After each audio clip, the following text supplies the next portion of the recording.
One hot day, a thirsty crow flew all over the fields looking for water. For a long time, she could not find any. She felt very weak, almost giving up hope. Suddenly, she saw a water jug below her. She flew straight down to see if there was any water inside. Yes, she could see some water inside the jug.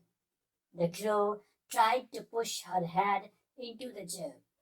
Sadly, she found that the neck of the jug was too narrow. Then she tried to push the jug down for the water to flow out. She found that the jug was too heavy.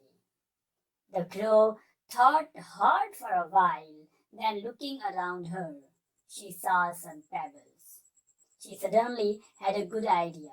She started picking up the pebbles one by one, dropping each into the jug. As more and more pebbles filled the jug, the water level kept rising. Soon it was high enough for the crow to drink. Her plan had worked. So finally, what was the moral? If you try hard enough, you may soon find an answer to your problem.